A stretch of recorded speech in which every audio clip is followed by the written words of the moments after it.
문무정 검사님께 질의를 하겠습니다. 문 검사님, 예. 쿠팡 CF에서 일용직 퇴직금 체불 사건 담당자로 작년 6월 처음 이 사건을 다뤄왔죠? 예, 그렇습니다. 올해 1월 노동부 부천지청은 쿠팡 사건에 대해 기소 의견으로 검찰에 송치했지만은 지난 4월 검찰은 혐의 없음 등 불기소 처리를 했습니다. 우리 이 검사님은 불기소 처분에 동의했나요? 동의하지 않았습니다. 저와 전 주인 검사인 정재인 검사는 증거관계 및 대법원 판례에 비추어 충분히 기소할 수 있는 사안이라고 판단했습니다. 예, 당시 부천지청장 엄희준 검사가 무혐의 지시, 핵심 증거 누락 등으로 불기소 처분을 이끌었다는 의혹이 있는데 맞습니까? 예, 그렇습니다. 엄희준 검사의 부당한 업무 지시는 어떤 거였습니까? 우선 엄희준 검사는 작년 노동부 국감 전후에서 이 사건이 크게 이슈화된 이후에 바로 법사위 서울고검 국감이 예정되어 있었는데요. 그때 이제 저희 수사팀으로부터 이 사건에 관해서 보고를 받았습니다. 보고를 하는 과정에서 노동부에서 2024년 9월 26일 압수수색한 그 압수수색 결과가 되게 중요한 자료가 확보되었다는 것을 이미 알고 있었습니다. 그러다가 올해 2월 3일 날 주인 검사가 좀 떨리는데요. 2월 3일 날 주인 검사가 교체가 됐는데 교체가 된 직후인 2월 21일 날 오전 9시 31분경에 저한테 어떤 결론이든 상관없으니 대검 보고를 통과하기 위해서 보고서를 작성해달라. 본인은 결과만 보고받겠다라고 얘기를 했습니다. 바로 그날 11시에 부장 모르게 주인 검사를 청장실로 부른 다음에 최근 언론 보도에 나온 것처럼 무혐의 수사 가이드라인을 전달했던 것입니다. 그리고 그 무혐의 수사 가이드라인에 따라서 대검 보고용 보고서에 핵심 압수수색 결과가 누락빼라고 지시를 했고 누락된 상태로 대검에 보고가 됐고 최종 불기소 처분이 된 사안입니다. 그렇기 때문에 저는 아주 이례적인 이런 처분 과정에 문제 제기를 했고 요거는 부적절한 것을 떠나서 범죄 행위까지 이어진다고 판단해서 진정을 하게 되었습니다.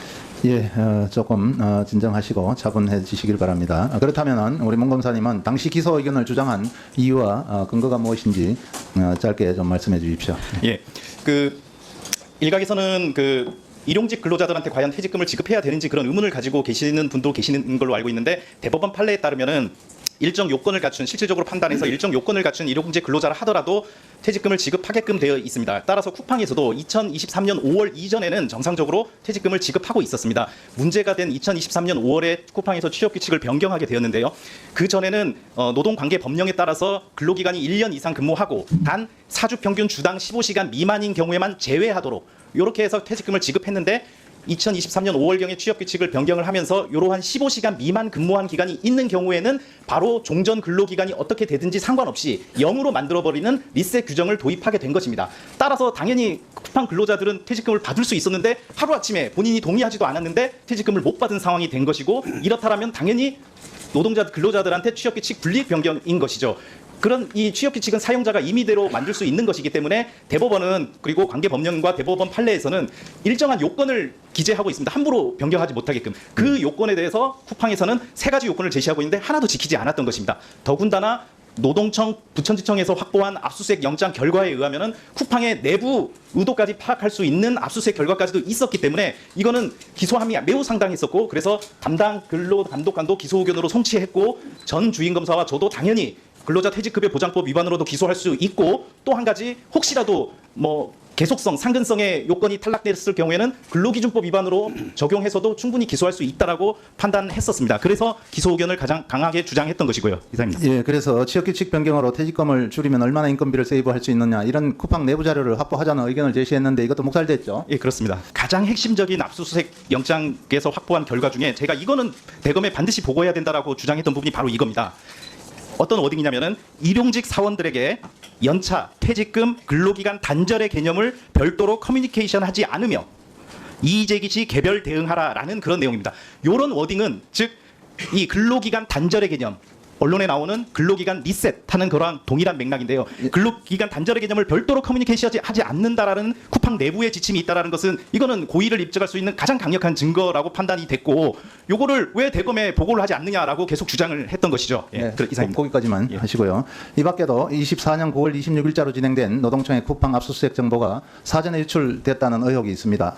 압색 정보는 소수 인원만 극비로 할 텐데 이런 일이 흔한 사례인가요? 또 어떤 경위로 압수수색 영장이 사전 유출됐다고 추측하는지 이것 그냥 단문으로 좀 답해 주시기 바랍니다. 예, 부천지청에서 제 상관은 엄희준 청장과 김동희 차장이었는데 김동희 차장이 쿠팡을 변호하고 있는 김현장하고 변호인하고 친분 관계가 있었습니다. 그런데 그 김동희 차장하고 제가 부천지청에서 같이 근무한 기간이 14개월이었는데 14개월 동안에 근무 시간인 9시 전에 전화를 받은 것은 딱 한 번이었습니다. 그게 2024년 9월 26일 08시 49분이었습니다. 그때 저는 출근 중이었는데 전화를 받아가지고 노동청에서 쿠팡 압수수색한다는 말이 있는데 혹시 부장님이 영장 청구하셨느냐라고 물어봤었고, 저는 이 사안에서 차장이 반대하고 있었고, 그렇기 때문에 질책받을 게 두려워서 일단은 사무실 들어가서 좀 설명드리겠습니다라고 해서 사무실 들어와서 사실관계를 확인한 다음에 사무실 전화로 전화해서 정재인 검사가 청구를 했고 제가 결재를 했습니다. 이거에 집행된다 봅니다라고 말씀드렸더니 차장은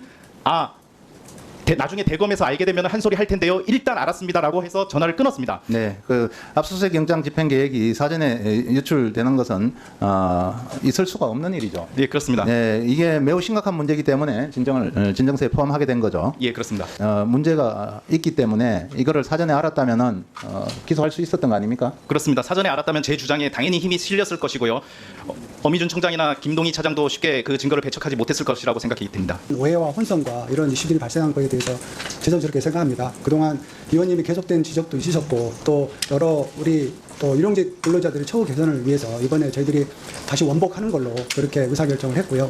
의원님이 말씀 주신 대로 빠른 시일 내에 그 부분 절차를 진행하고 피해가 없도록 그렇게 재반 사항을 협의 드리도록 하겠습니다. 지금 정 대표께서 쿠팡의 그 취업 규칙을 원상 복구 뒤늦게라도 한다고 해서 다행이긴 한데, 지금 이 사건이 그 근로자들이 몇천 명이 있는 것으로 알고 있는데 그 중에 8명이 저희 사건에서 고소를 했고 그 중에 1명이 항고를 해서 서울고검에서 수사 중인 것으로 알고 있습니다. 검찰에서 저는 기소를 해야 된다라고 생각을 하고 있고,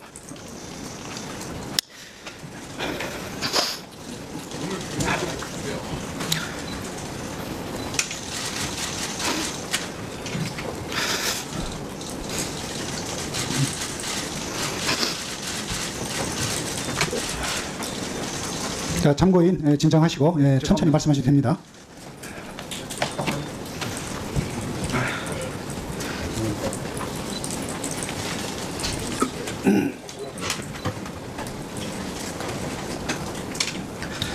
사건이 신속하게 회복이 돼서 사회적 약자인 근로자들이 그 200만 원 정도 되는 퇴직금이라도 좀 신속하게 받게 됐으면 좋겠습니다. 그리고 이 과정에서 부적절한 행동을 했던 공무원들이 잘못이 있다면은 저 포함해서 모든 사람이 그의 잘못에 상응하는 처분을 받았으면 좋겠습니다. 예, 이상입니다. 네, 문재인 검사님, 정기는 발언해 주셔서 고맙습니다. 네, 죄송합니다.